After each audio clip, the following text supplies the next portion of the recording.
n'obulungi tebuliiko kyebugasa.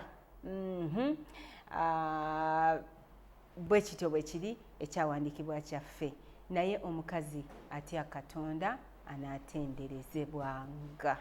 Amiina. Omukazi bwe twogera ku mukazi atya Katonda twagala tubeere nga tukitegeera bulungi nti omukazi atya Katonda yaani, omukazi atya Katonda akola biki, omukazi atya Katonda abeera wa, ava wa, akola atya. Ebyo byonna tugenda kubanga tubyogerako. Abakyala tubakulisa wiiki yammwe, katusubire nti olina ebyomugaso by'ogikoleddemu wiiki eyo. Ate waliwo eyaŋŋamba nti olunaku lw'abakyala lubeera lumu, ezisigadde zonna z'abaami. Waliwo eyambuza ate olw'abaami ddwo lwa ddi? Ye mmwe abakyala nga mulina olwammwe, olwaffe lwa ddi? Ne mbagamba mmwe mulina Father's Day, ate mmwe temulina Mother's Day. Ne mugamba abaami mwatuleka nnyo mu biseera biri. N'ensi yonna, kubanga it's International Women's Day, n'ensi yonna netulowoozaako negamba omukyala yeetaaga okukola ki? Okulowoozebwako. Tekikomyeku ekyo wabula ne Katonda yennyini naye anaatutenderezanga. Amiina. Nga tumulowoozezaako, nga tukoze byayagala. Naye byonna ebyo tugenda kuba nga tubyogerako wano mu program Sinza. Njagala kubanga nyaniriza abakyala bano. Olabyeko oluyimba lwa Bishop Prosi, eza Julie nazo ogenda kubanga oziraba. Tetuddamu kuba nnyimba z'abantu balala, tugenda kuba ennyimba z'abakyala bano zokka paka nga program ekoze eki? Eweddeko. Paka nga tugenze emaganjo mu church. Kale, kansooke mbaanirize bogereko eri obulamu bwo. Tubaaniriza. Mukama mulungi. Tukwaniriza. Nze nkulabanga naye simanyi oba abalabi baffe nabo babeera bakulaba. Baludde okulaba? Soddo nange mbadde mbamiisinga nnyo. Naye Mukama yeebazibwe olwaleero twerina. Olwaleero mwerina. Omukyala ono bamuyita Prosi Bishop. Gonna nongamalayo kuba nakatudde lyelindiisa emmere mu kika. Kyembadde neebuuza Bishop linnya lya chachi ya kikale ya buweereza buno bwendimu. Naye kisinga okwewuunyisa nti omuntu eyasinga oddinsi bake nnyo ate ne litambuliraawo yali Haji. Haji ng'ate munene nnyo, omwami we bamuyita Haji Kinene yali ekyemwe Namagabi eyo nga tusomerayo. So nempereza obuweereza buno eno mu school chapel, naye nga school chapel kuba essomero ly'Abasiraamu. So bwe namwesibaako ennyo ekintu kino tukijje ku level gye nakisangako ne tukiteekako ku level endala. Omwami yonna agamba ono ye Bishop w'essomero lyaffe. Era abaana bonna ne batandika watandikira mu ssomero kubeera Bishop. Wow. Mutumiddeko Haji Kinene. Yonna gyali mwagala nnyo. Kyeyansuubiramu kyeyandootera oba kyeyandaga Mukama yakimpa. Tekyakomaawo era nakitambuza. Munenze nasomerera amawulire ate ebyempulidde mbyogera. Omukyalo ne yadde akatuuka n'aŋŋamba nti gwe menta we. Okimanyi? Badde simulabangako naye nkimanyi anjagala. Bulijjo mwogera? Bulijjo twogera, but in me nga nkimanyi waliyo gwe bayita Bishop Prosi anjagala. So today I was so happy to meet her. Ne mukolako makeup.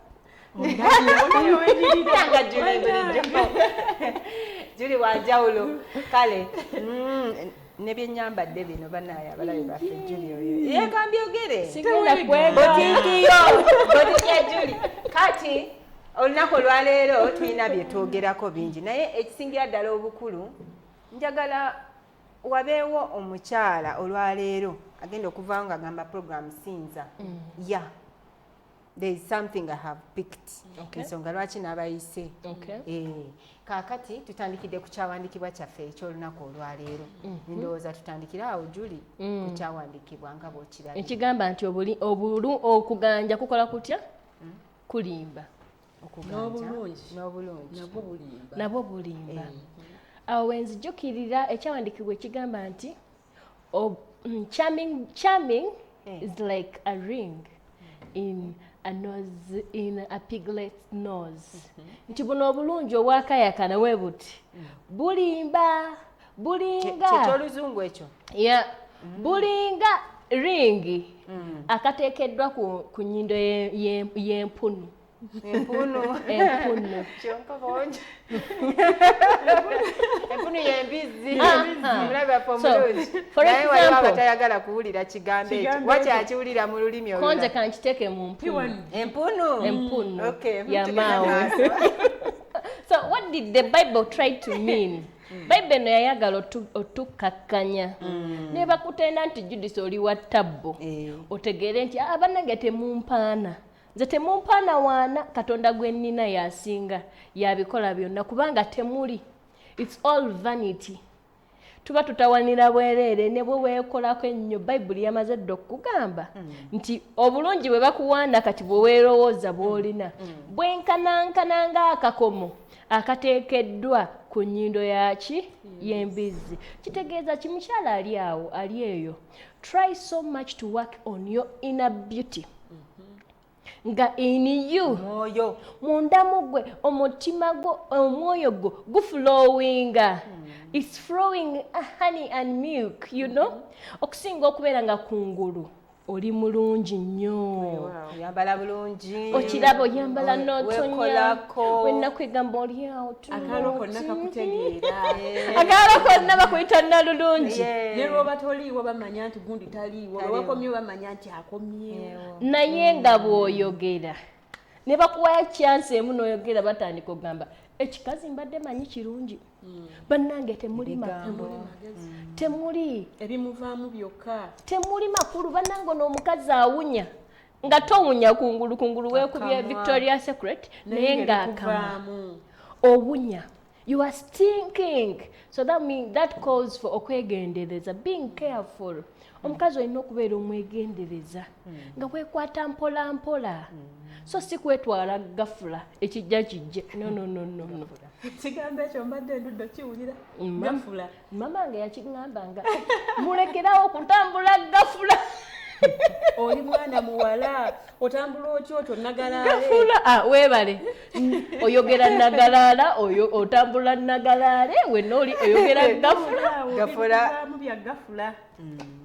Naye Mukama mulungi nti Juli bw'oba otegedde Katonda ng'oli mukyala amanyi Katonda ba mu bino eby'omwogerako obwogezi n'ebikuvaamu mwennyini gwe mwennyini osooka ne weeteeka mu mbeera egamba ekyo we banakiwulira nga nkyogedde. Nze nzanyi Judith bwe kinaakuvaamu nga kivudde mu ggwe ensi enaakiwulira etya. Okitegeera.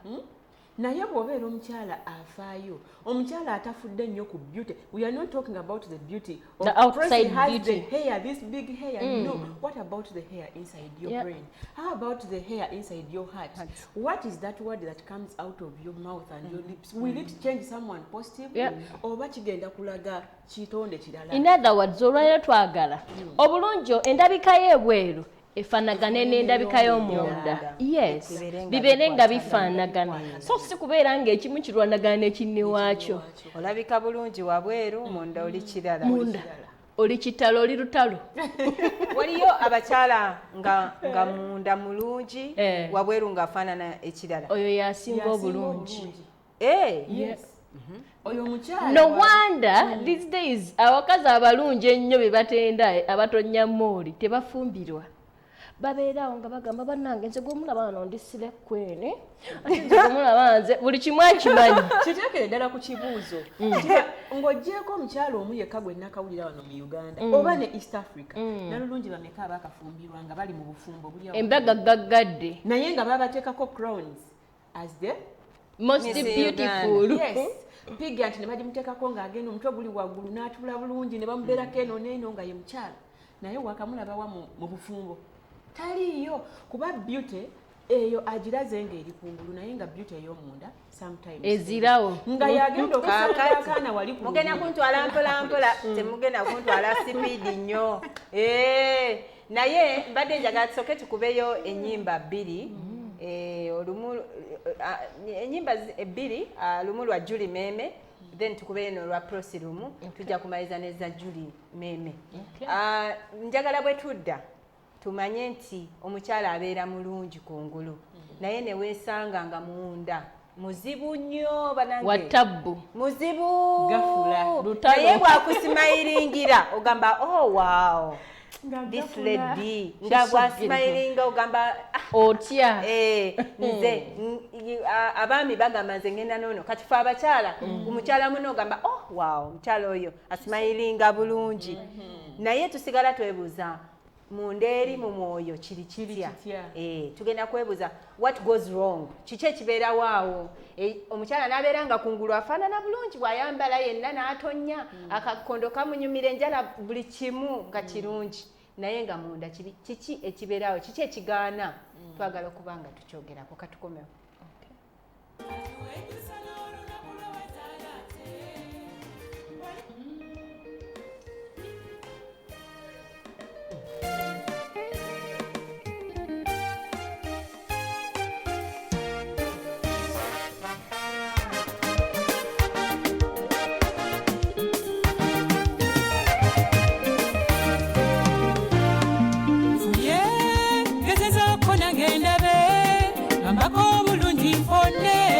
okusekererwe n'ensi eyagala baliko bwe bali entoba ebyeduniya nawo bimanyi abantu bakusekera oliko ke balya wekagwerawo noonya baali banno ne bakubula abantu kale bayiwa abantu obatama bakunyiya olugendo lw'obulamu buno waliwo gwetambula naye kale olugendo ne luwooma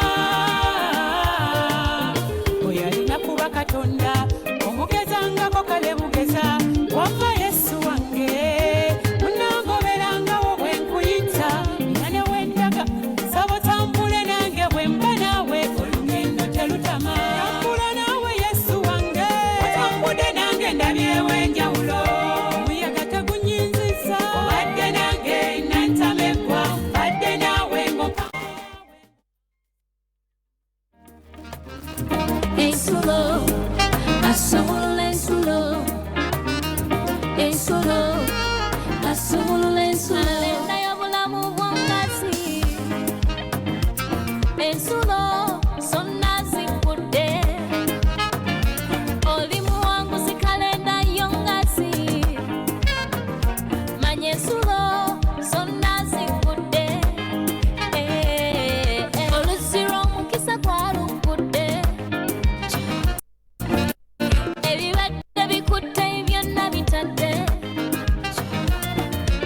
abalala bo bonna baswale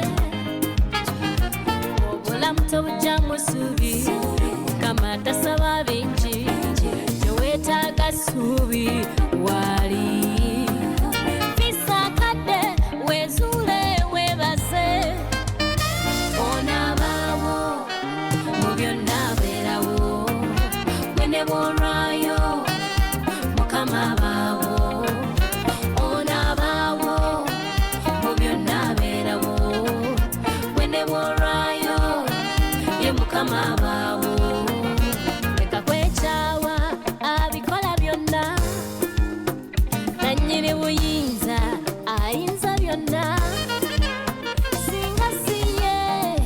singa siye nze mukama oyagaba obulamu yakukuuma okuba omulamu akwagala akyogera wadde tomusabye akuwa mukama muzadde wadde mu bulwadde abeera wamu naawe mukama muzadde wadde mu bulwadde abeera wamu naawe onaabaawo mu byonna abeerawo mwene bw'olwayo mukama baawo onaabaawo mu byonna abeerawo mwene bw'olwayo ye mukama baawo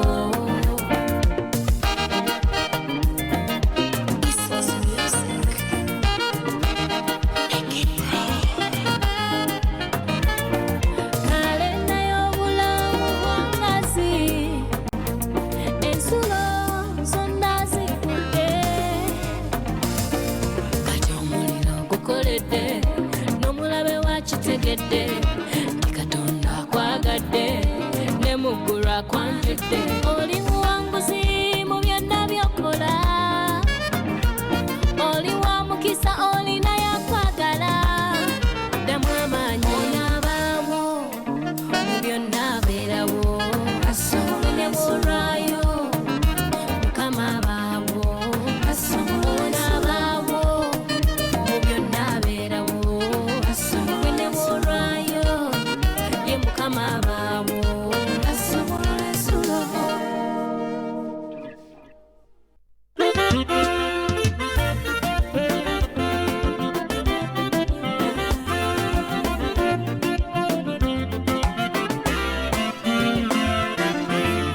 kikumi ku nsi era kikumi mu ggulu suubizo bya taata erifa bana feza kabesaku mu mikono gyemwe biba wagamba nti bibyetwala era ngotwala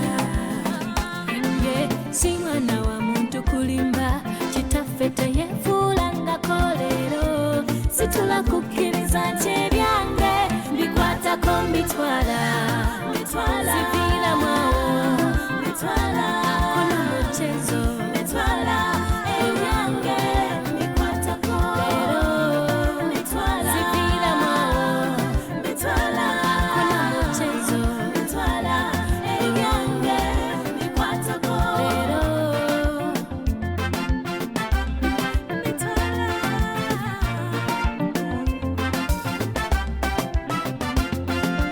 sekerera leero naye manya wabuttirako eddiba enkya jakuba nkusinga nvuluga ng'olekamu njerega ng'olekamu kuba katonda gwe nsinza tayinza kundeka kukaaba nono abali obulungi bonna mukama yesaasira naawe musabenga kulaba obikoye tebya mukama bijja mu kasoobo bigane bikyuse awo wonnafuira wopondokera mukama ebibya birase sukuka gamba mbikwatako mbitwala siviiramwawo hakuna muchezo ebyange mbikwatako mbitwala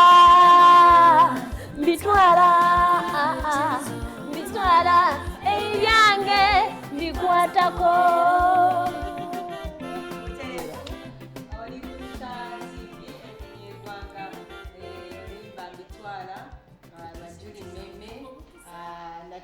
twatandise n'ensulo.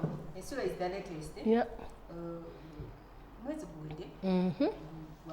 January release. Queens. Yeah. Yemwe Queens It was released in It's a Jan. release of Jan. So when it's a release of Jan, it becomes a Jan Queen. Yeah. Jan Queen. Obadde batuyita Jan King. Ati mpedde Queens neŋŋamba. Oh, okay. Tuli kusinza tukwebaza okubanga otwegasseeko. Tugenda kuwa akadde eddakiika nga 5 osobola okuba ng'oyogerako naffe gye bujjako awo maaso. Naye nabadde ndeseewo ekibuuzo wali obwedda twogera ku bakyala, omukyala nga kungulu mulala ne munda nga mulala. Kungulu mulala munda mulala. Abamu kungulu mulungi munda mubi.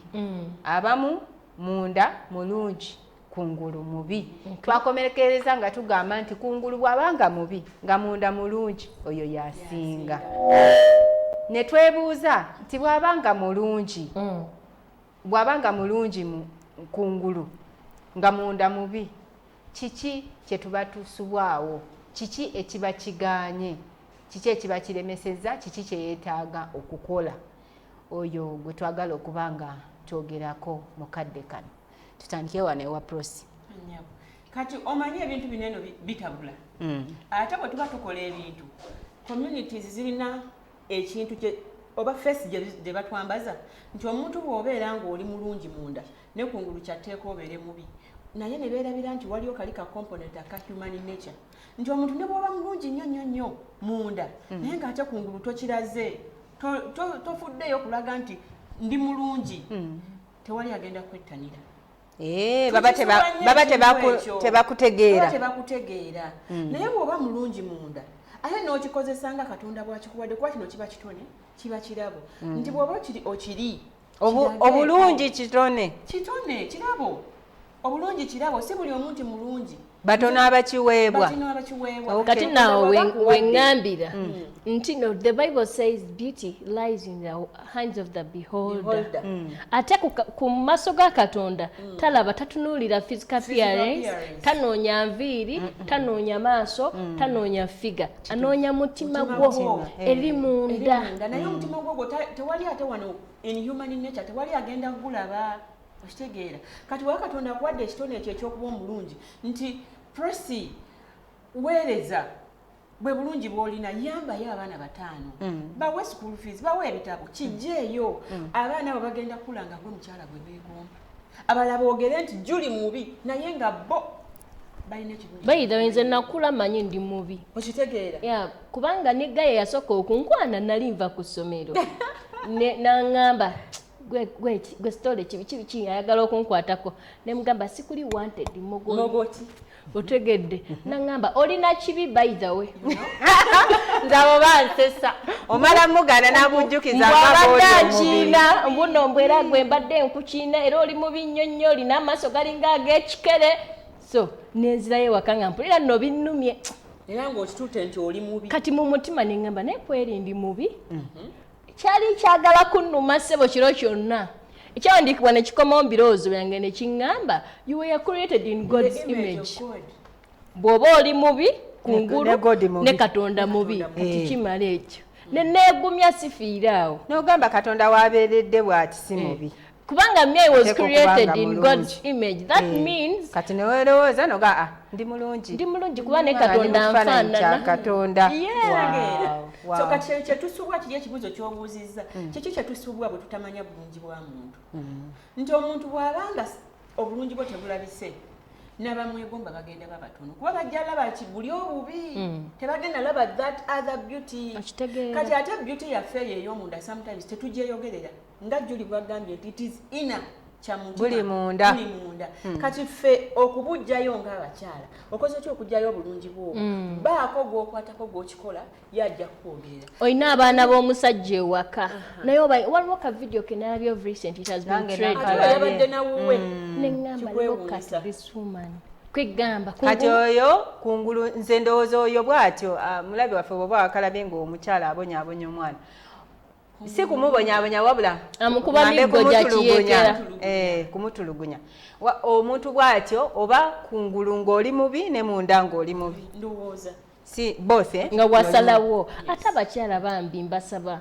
mwesige Katonda omulembe ogutalimu Katonda gusoboka gutya obulamu bwo n'ebizibu by'olina ebingi onooyitawo otya nga tobigamba ku Katonda nze nategeera abakyala bano okwekyawa oluusi ebizibu bibayitirirako jjukira tubadde mu karantini lockdown abasajja tebakola oba yali asiika chipusi tebakyakola kiro omusajja takola n'omukyala takola omukyala takola abaana baagala okulya kano kalwadde ate abaana tosobola bannyonnyola nze siina ssente okulwala tekugaana enjala tegaana kumuluma kati omukyala ono obusungu obw'ebizibu ebingi n'abumalira ku bantu banneiba bonna nga bamanyi oyo omukyala mukaawu abaana ne bakimanya nti maama akukuba n'akutta so bambi bwe bweteekamu amaanyi bwe bwesiba ekigambo kya Katonda n'obeerako ku program Sinza n'owuliriza abasumba ab'enjawulo nga babuulira weesanga ng'omutima gukomawo Dawudi agamba Mukama okomyawo emmeeme yange olaba Mukama ge maanyi gange kitegeeza nedda ennyo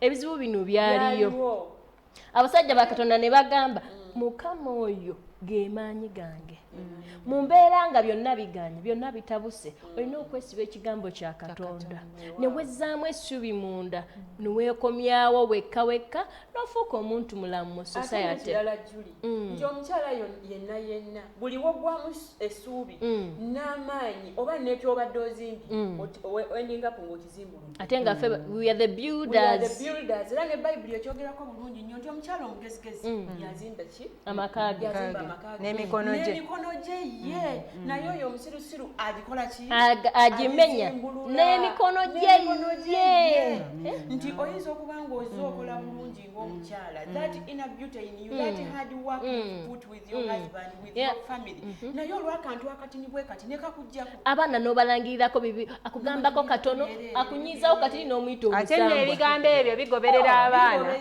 ne bimugoberera paka ng'akaddiye. It is not beauty about nti oli mulungi nnyo bulungi naye ebikolwa byo bya Bwakatonda by'ofulumya bireeta obulamu. We are life givers. Bireeta obulamu yinza oba nga toyogera birungi nnyo naye ng'ate byokola nga bodde ewaka bannange yegwe asinga okusirikana n'omwana okusemberera obusemberezi nga maama tasobola naye ate ne weerawo nga maama kati nga nze kanneewaaneko okomawo nga maama n'otandika life omwana n'akulengera n'akyamuka n'akubuulira ebibadde ewaka mukwano gwo n'akubuulira ekibaddewo naye n'omwana nga tosobola mufuula mukwano gwo bannaye batosobola bafuula bakwano gwo bannange ekyo kitiibwa kya Bwakatonda kye byuti oba okyo oli maama bebi mutumire bebi malayika bebi papa n'abalongo Katonda babiri baagala Amina. Julie si maama naye Julie maama. Zugula ndi maama nina amabeere abiri. Julie tanayo kufuna baby. Naye Julie maama. Julie alina abaana. Natuuka ewa Julie ku Judy Education Center. Nadde njagala nnyo okutuusaako ebifaananyi naye nalemereddwa naye Sunday jja kusuubiza. We'll do something small. Naye Julie njagala ayogereko katono eri abaana be. Alina bangi. I give God the glory. I personally nakulira mu mbeera enzikakkama. Wabaddewo akagamba ka trending ku Facebook. We all came from broken families. Yeah. But it's only God who brought us together. Me nakulira mu broken family, everything was devastated. Nga n'okubeera n'essuubi okulowooza nti at the end of the tunnel wanaabeerawo light. Nga nakyo Katonda yennyini ava mu ggulu yakutonyezaamu essuubi eryo. Kati I found up myself nga abantu ab'enjawulo bannyambye. Ngamba Mukama bw'olimpaayo omukisa ogwo nenfunayo ekikumi kimu nakiyambako abalala. Mukama nannyamba mpola mpola busente bwe nafunanga obwo ng'era sinza asembayo obubi nga waliwo abali obubi okunsinga era nga siggwa ayina ennyo nga sirina naye nga nnyambako newesanga ku bitabo bye bampadde nange mpaddeko mulala 3 muwaddeko engoye maama ng'ayomba nnyo nange engoye zampa nzigaba ne mugamba maama nedda ate oli yabadde ali bwereere ate nga nze nina 3 nengabako lumu. So it grew up in me nga I have a compassionate heart. Mpola mpola ne kigenda nga kikula ku campus nembeera n'abaana nga 10 kuba nali ku government scholarship ng'obeera nabo naye Julie. Kati those 10 children I have to sponsor them with the government allowance. Kyangana n'okubeera mu campus munda nsobola okufuna this living out allowance nsasuliremu bali abalala school fees. I know they love me, they pray for me. They always do everything to me. Sometimes we are what we are, not because of our prayers, but because of the prayers of those who pray for us. Kati nengamba nze bandese ndi ku government ate bali banaakola batya kambeere nsule ebweru wa campus nsasulire bali. So it came up growing netandika ogamba Mukama omanyi nina okubaako kyenkolawo kubanga bano bokka si bengenda oyamba. There are very many people behind them who are so badly off than these ones. Mukama n'akikola omanyi Mukama mwesigwa ky'omusaba akikuwa ate mu budde obutuufu. Mpola things started changing. Nentandika essomero nentandika Meme Children Foundation. Mpola I'm changing lives, I'm bringing smiles, I'm wiping tears, and people are living a happy life. Tulima, tulunda, tusoma, twagala Yesu, tulokoka. A lot is happening. Byonna mubikola Mukama mulungi yeebale n'okuwa omutima ogwo. Kati beba abakyala betulina njagalayo essimu 2 tugende ku kyaki kyemanyi bannaffe bali eri mu kuteekateeka tiimu yagenze nga nnene era tuli kumpi okufuna ekifaananyi ekyo wetukifunira wonna wetukikuweera nate tusobole okuba nga tukutuusaako okwegayirira eyo emaganjo okuva emaganjo.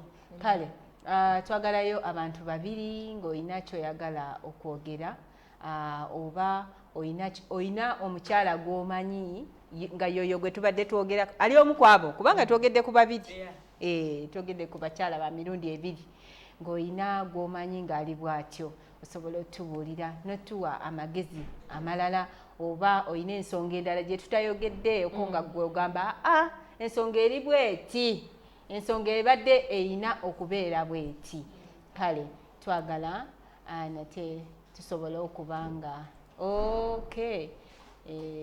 kale twagala tusobole okubanga tukutwala ku church abachachi bamaze okuteekateeka ndaba nga church ze tusiibule twogere ebigambo ebisembera mukama mulungi nsobodde okukyazibwako ku mpewo za star ku mayimbo ga Star TV neneebaza katonda olw'olunaku luno era neesaba ayongere okuwa abakozi bonna ab'ekifo kino omukisa era neegayirira katonda emirimu gy'emikono gyaffe ayongere ogiteekamu amaanyi kwebaza Julie nesimye okulabako face to face coincidence. Oh my God.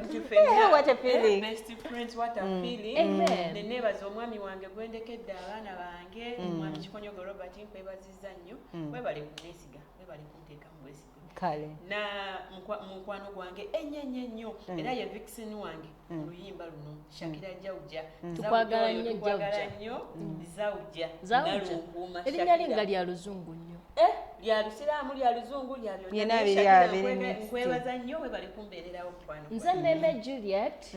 Thank you Judy for hosting me kusinza tujja kufuna olunaku olulala twagala twogereko about Judy Education Center abantu balage n'ebifaananyi tubeeko n'ebirala byetwogera ebisinga obungi enamba z'essimu okwagala Meme mwebala okumbeererawo Star TV Dinon Judy Elijah Aladli mwena mbagala nnyo ba management Ivan abaddewo nnyo mukama abawo omukisa mwebala okunjagala bafaani bange bonna ku Facebook abatulaba live mu makaago abandabira ku simu zaabwe abali ebunaayira ne Uganda ne mu byalo ebyetooloddewo I love you mostest.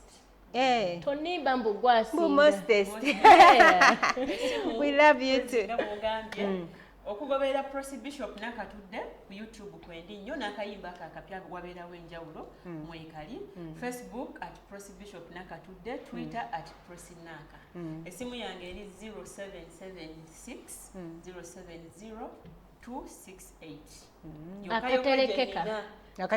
Nakatalekeka nonyako nawe ku YouTube nze Juliet Meme Official. Subscribe to my YouTube channel, mpayo ka like, comment, follow, we shall keep in touch. Kale mu inbox joli kale tugenze ku St Paul Maganjo Kagoma Church of Uganda gye tugenze okubanga twegatta ku bannaffe nate abali erudde eyo mu kusinza mukyala tovaawo beerawo tulabe mukama kyagamba nate okay sound okay wali ebyokussa ekimu okutukuvu ku peegi ey'ensanvu-mu-5 Mukama abeere nammwe katufukamire tusabe. Kitaffe ali mu ggulu erinnya lyo likutuzibwe obwakabaka bw'obujje biyagala bikolebwe mu nsi ng'ebikolebwa mu ggulu otuweerera emmere yaffe eya leero otusonyiwa okonona kwaffe nga naffe bwe tusonyiwa abatwonoona totwala mu kukemebwa naye otulokole mu bubi. Amiina. Ayi Katonda ayinza byonna gw'amanya emitima gy'abantu bonna n'ebigambo bye baagala era atakisa byama byonna tukuza ebirozo by'emitima gyaffe ng'ossa Mwoyo gwo Omutukuvu tukwagalire ddala tutendereze erinnya ettukuvu nga bwe kitugwanira ku bwa Yesu Kristo Mukama waffe. Nga tukyali ku maviivi tunaasoma amateeka amafunze. Mukama waffe Yesu Kristo yagamba nti lya Isirayiri Mukama Katonda waffe Mukama y'omu era yagalanga Mukama Katonda n'omutima gwo gwonna n'obulamu bwo bwonna n'amagezi go gonna n'amaanyi gonna n'etteeka ery'olubereberye n'eryokubiri erino nti yagalanga muliraanwa nga bw'oyagala wekka. Tewali tteeka n'erisingago obukulu mu mateeka gano gombi, amateeka gonna me gasinziira era ne bannabbi.